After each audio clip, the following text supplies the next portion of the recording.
삼성전자가 갤럭시 노트 7을 재판매한 지 열흘 만에 생산을 일시 중단했습니다. 리콜 이후에도 국내외에서 발화 사고가 잇따르자 생산을 일시 중단하고 정밀 조사에 나선 겁니다. 금융감독원이 퇴직 직원에게 전관 예우를 해주다 감사원에 적발됐습니다. 퇴직자가 재취업한 회사나 설립한 회사에 일감을 몰아주거나 부당하게 수의계약을 체결하는 특혜를 제공했다는 지적입니다. 하나그룹이 창립 64주년을 맞아 조직문화 혁신에 나섭니다. 승진시 재충전을 위한 한 달의 안식월 휴가를 주고 출퇴근 시간을 자율적으로 관리하는 유연근무제를 도입하기로 했습니다. 지배구조 개선 등을 요구하며 기업 경영에 적극적으로 개입하는 행동주의 헤지펀드들이 높은 투자 수익을 올리고 있습니다. 이들은 최근 한국 기업에도 눈독을 들이기 시작했습니다.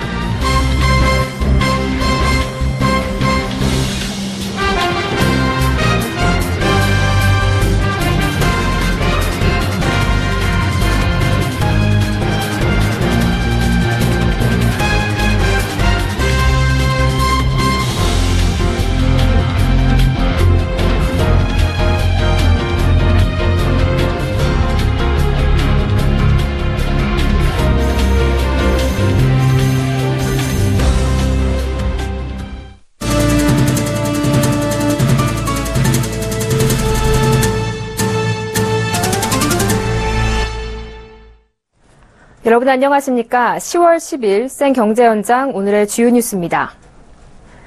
삼성전자가 갤럭시 노트 7을 재판매한 지 열흘 만인 오늘 생산을 일시 중단했습니다.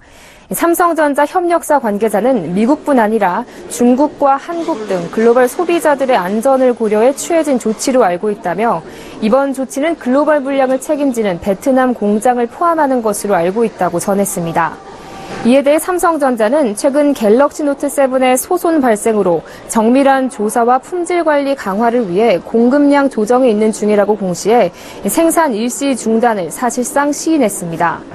이번 조치는 삼성전자가 9월 초 글로벌 리콜을 발표한 데 이어 9월 하순께부터 다시 새 갤럭시 노트 7에서 발화 사고가 발생했다는 보고가 국내외에서 잇따른 데 따른 대응으로 보입니다.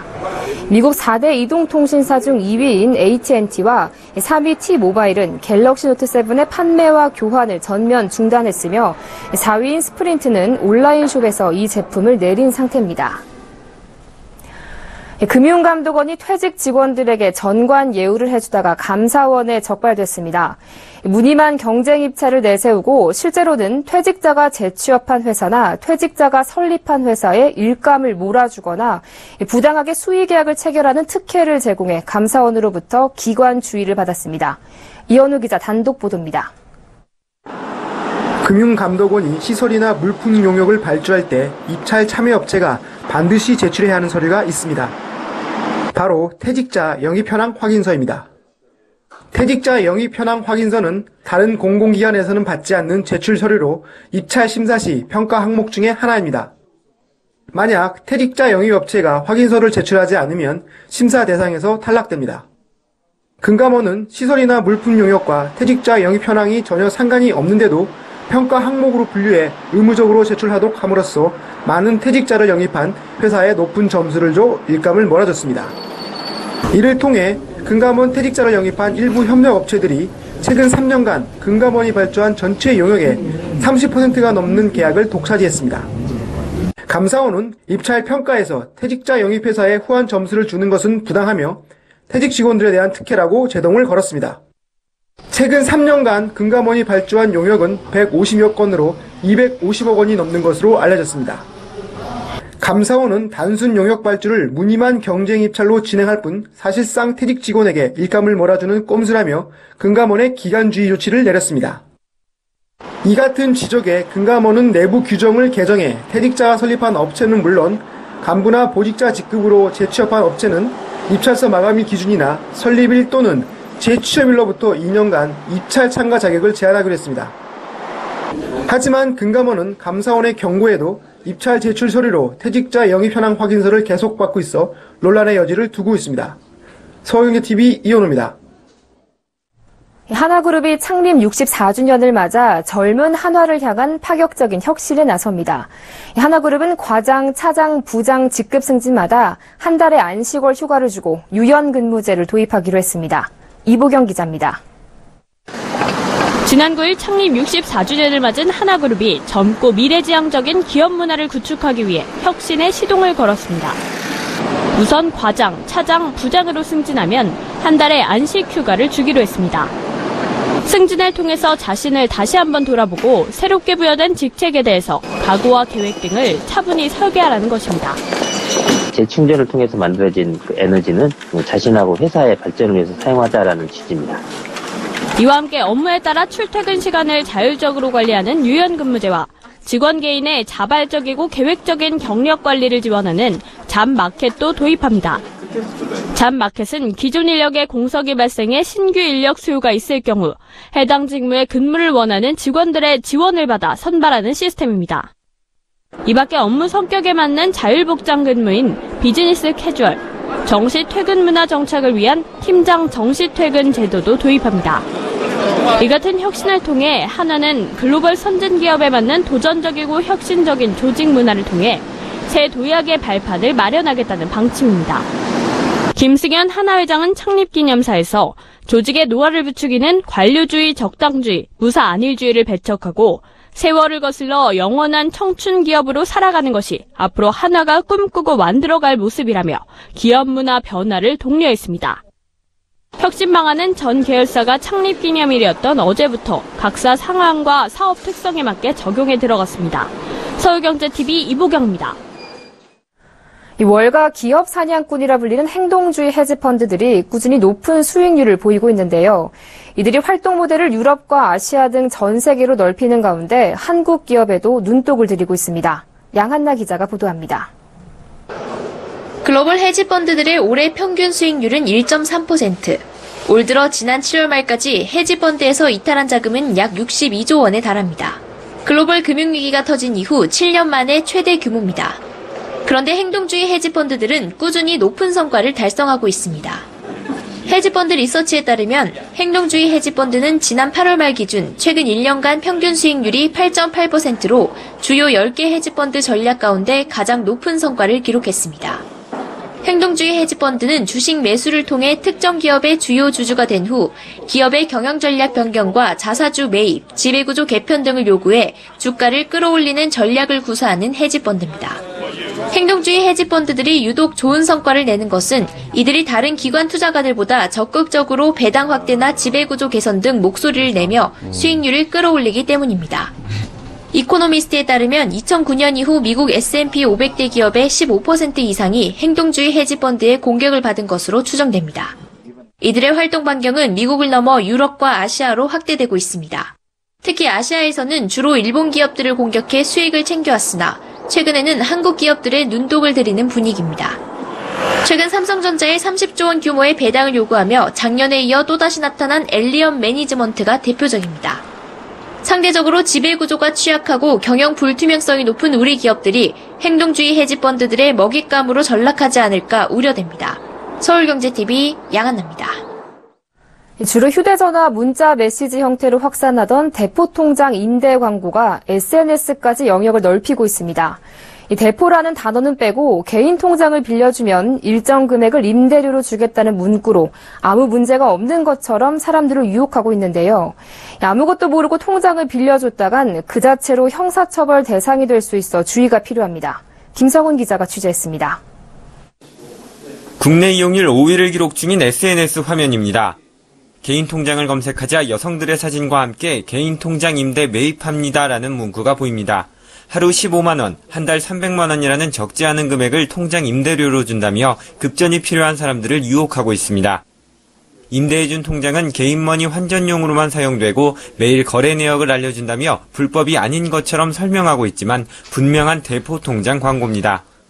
대포 통장은 보이스피싱 최종 단계에서 사기범들이 현금을 찾는 수단으로 이용됩니다. 금융감독원에 따르면 지난 한 해 발생한 대포 통장은 57,126건에 달합니다. 기존에는 문자 메시지 등을 통해 채용 광고 빙자 등의 수법으로 모집해왔지만 현재는 금융 관련 경험이 상대적으로 적은 20대가 자주 이용하는 SNS까지 발을 넓힌 겁니다.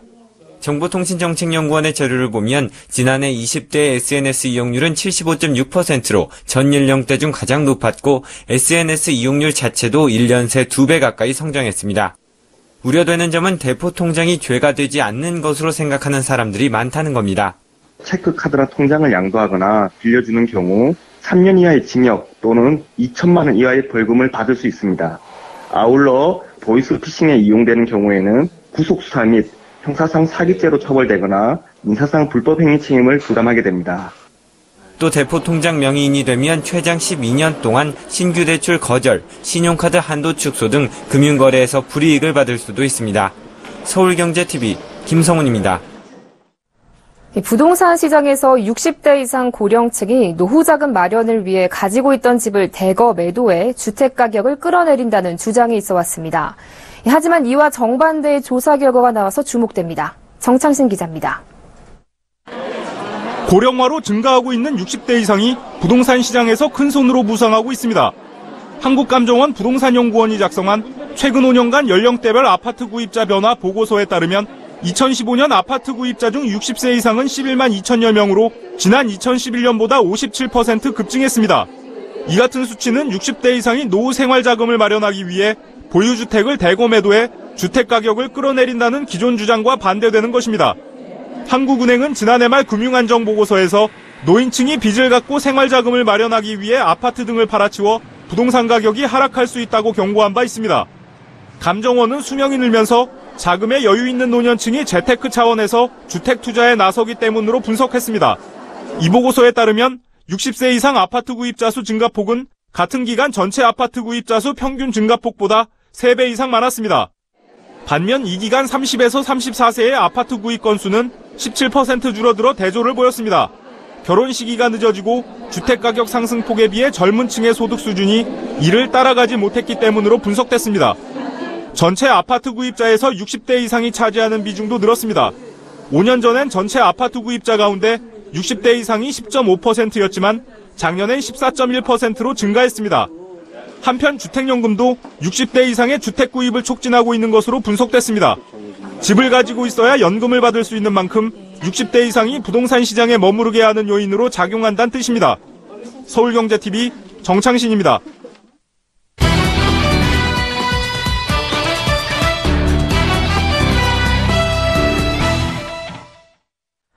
삼성전자가 대화면 스마트폰 신제품인 갤럭시 노트 7의 생산을 일시 중단했습니다. 최근 미국에서 발생한 갤럭시 노트 7의 화재 사고가 이번 생산 중단의 단초가 됐다는 분석인데요. 삼성전자는 미국의 소비자 여론이 급격히 악화된 것을 우려하고 있습니다. 경제산업부 박미라 기자와 함께 자세히 알아보겠습니다. 안녕하세요. 네, 안녕하세요. 네, 갤럭시 노트 7의 생산이 일시적으로 중단이 됐는데요. 최근 일주일 사이에만 4건의 갤럭시 노트 7의 발화 사고가 발생했다던데 이게 교환된 제품에서 발생한 거죠? 네, 그렇습니다. 삼성전자가 사상 초유의 갤럭시 노트 7 생산 중단을 결정했습니다. 리콜로 교환한 갤럭시 노트 7에서도 이 화재가 발생했기 때문인데요. 이로 인해 오는 28일로 예정된 유럽 주요국과 인도 등 글로벌 시장에 대한 갤럭시 노트 7 공급 재개도 연기되는 등 차질이 예상되고 있습니다. 업계에서는 이번 생산 중단 사태를 두고 교환된 갤럭시 노트 7에서 발화가 잇따르자 소비자의 안전을 고려한 조치라고 분석하고 있습니다. 리콜이 현재까지 갤럭시 노트 7 발화 사례는 미국에서 5건, 한국에서 1건, 중국 1건, 대만 1건 등인데요. 이와 함께 한국 온라인 커뮤니티를 통해서도 지난 8일 2건의 발화 사례가 추가로 제보되기도 했습니다. 새 제품으로 교체된 갤럭시 노트 7에서 연이어 발화 사례가 전해지자 삼성전자는 정밀한 조사를 위해 공급량을 조절 중이라고 밝혔지만 업계에서는 생산 중단을 애둘러 표현한 것으로 보인다고 밝혔습니다. 네, 사실 이 갤럭시 노트 7이 나오자마자 배터리 폭발 이슈가 발생했고 삼성전자가 발빠르게 리콜로 대응을 하면서 문제가 좀 일단락되는가 했는데요. 또다시 이 폭발 이슈가 제기됐네요. 네, 미국에서는 현지 시각으로 이달 5일이었죠. 미국 켄터키주 루이빌 공항을 출발하려던 사우스웨스트 항공 소속 여객기 내부에서 갤럭시 노트 7이 발화해 탑승객들이 외부로 대피하는 소동이 벌어진 바 있죠. 이 제품의 소유자는 최근 새 제품으로 교환했는데도 화재가 발생한 것이라고 주장했습니다. 현재 미국 소비자제품안전위원회와 연방항공청 등은 이 사고의 원인을 조사하고 있는데요. 휴스턴과 버지니아주에서도 갤럭시 노트 7 리콜 제품에 불이 붙었다는 보도가 이어지기도 했습니다. 네, 이렇게 문제가 계속 발생하다 보니까 주말 사이에 미국 주요 통신업체들이 노트 7의 교환을 중단한다고 발표했다고요. 네, 미국 이동통신사 AT&T는 해당 제품에 대한 교환을 중단하겠다고 밝혔습니다. 블룸버그 통신 등 외신에 따르면 AT&T는 발화 사건에 대한 수사가 마무리될 때까지 더 이상 새로운 갤럭시 노트 7을 새 제품으로 교환해주지 않을 것이라고 밝혔는데요. 이어 갤럭시 노트 7 제품을 다른 삼성 스마트폰이나 다른 종류의 폰으로 교환하는 것에 대해서는 언제나 환영이라고 덧붙였습니다. AT&T와 T-모바일이 갤럭시 노트 7 새 제품의 교환과 판매를 전면 중단하면서 이 삼성전자는 사실상 최대 프리미엄 스마트폰 판매 시장인 미국을 잃을 처지에 놓였습니다. 네, 오늘 이런 이슈가 불거지면서 삼성전자 주가 많이 출렁였죠. 네, 맞습니다. 지난 금요일 예상보다 양호한 실적을 발표하면서 주가가 많이 올랐었는데 오늘 개장 직후 전거래일보다 4.57% 하락한 162만 7천 원까지 내려앉기도 했습니다. 하지만 오후부터는 저가 매수세가 유입되면서 낙폭을 줄이기 시작했는데요. 결국 오늘 종가는 1.52% 하락한 168만 원에 마감했습니다. 매수 상위 창구에는 BNP 파리바 증권, NH투자증권, 크레딧 스위스 증권, UBS 증권 등이 이름을 올렸습니다. 이 삼성전자는 그룹 차원의 지배구조 개편 기대감에 3분기 실적 효과가 더해지면서 지난 4거래 연속 주가가 오른 바 있는데 갤럭시 노트 7 리콜 제품도 발화 현상을 일으켰다는 주장이 연이어 나오면서 하락 전환에 영향을 미친 것으로 보입니다. 네, 교환한 갤럭시 노트 7에서도 발화 문제가 또다시 불거지면서 삼성전자가 생산을 일시 중단한다고 발표했는데요. 이와 관련해서 경제산업부 박미라 기자와 함께 알아봤습니다. 네, 오늘 말씀 잘 들었습니다. 고맙습니다.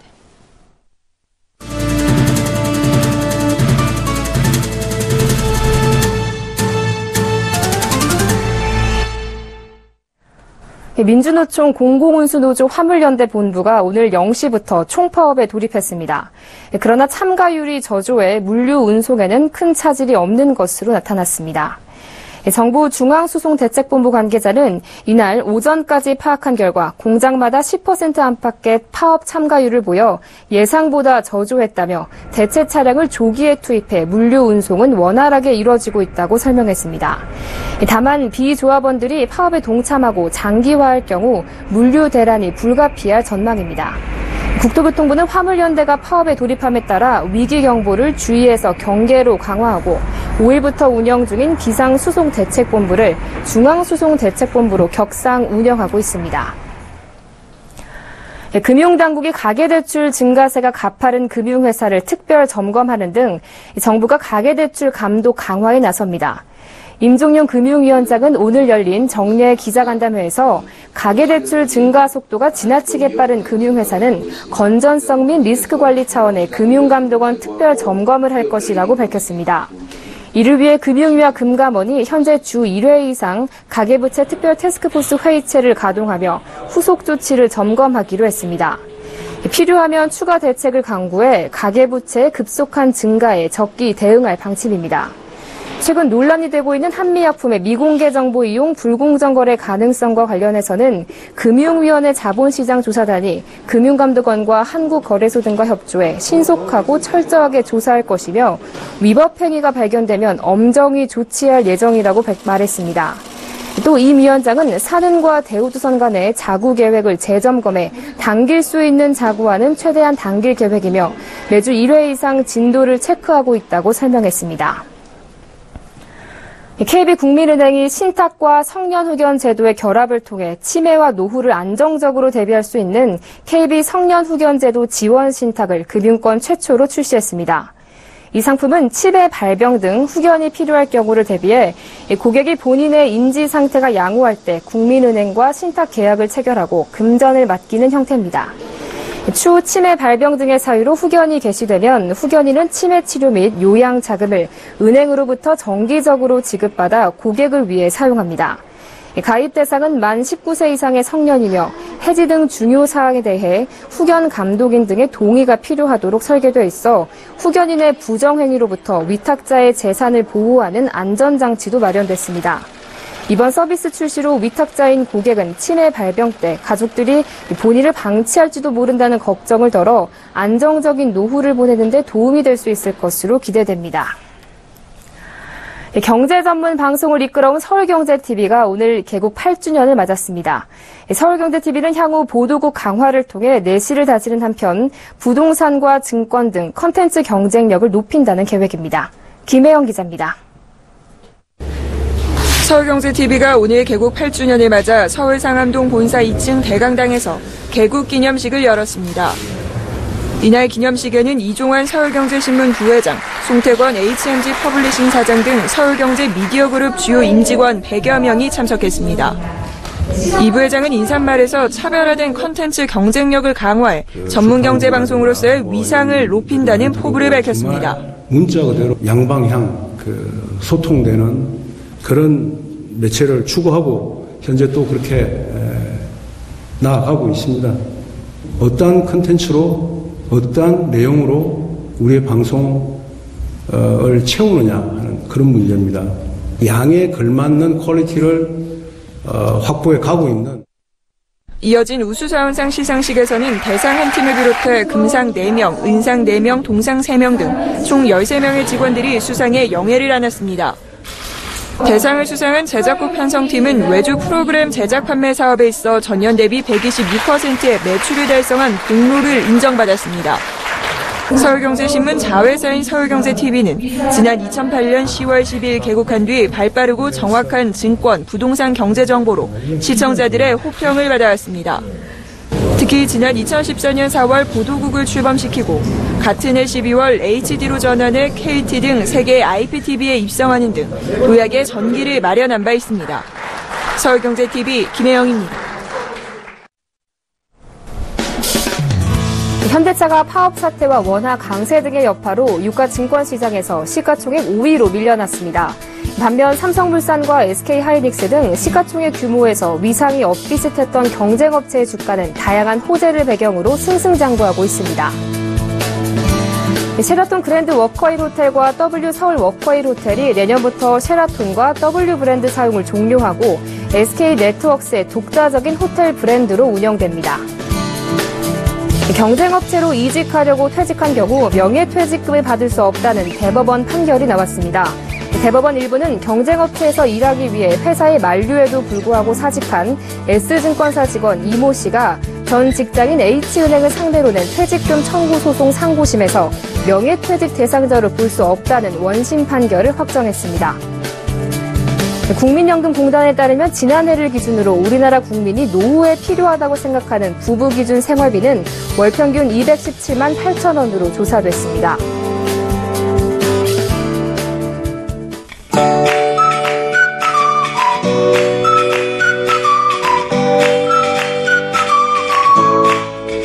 안녕하세요. K웨더 라이프스타일 예보 최수지입니다. 일주일 사이에 날씨가 급변했습니다. 찬 공기가 밀려오면서 오늘 아침에는 이번 가을 들어 최저 기온을 기록한 곳도 많았는데요. 내일도 서울의 아침 기온 10도를 나타내면서 쌀쌀하겠고요. 일부 지역에서는 서리가 내리고 얼음이 어는 곳도 있겠습니다. 철저히 대비하시기 바랍니다. 한낮에도 서울이 21도 등 종일 예년보다 낮은 기온 분포를 보이면서 다소 쌀쌀하겠습니다. 여기 아침과 낮과 밤의 기온차도 크겠으니까요. 건강관리에 유의하시기 바랍니다. 다음으로 이 시각 위성 영상입니다. 현재 서울, 경기, 강원도는 별다른 구름 없이 맑은 하늘이 드러나 있는데요. 충청과 남부지방으로는 구름이 많습니다. 내일 중부지방 오전까지는 대체로 맑겠고요. 오후 들어서는 동해상에 위치한 고기압의 가장자리에 들어 전국에서 구름 많은 하늘을 보이겠습니다. 자세한 지역별 날씨는 나절 예보를 통해서 살펴보겠습니다. 중부 남부지방 오후부터는 구름 많아지겠습니다. 낮 기온 서울 21도, 대전 20도로 오늘과 비슷하겠습니다.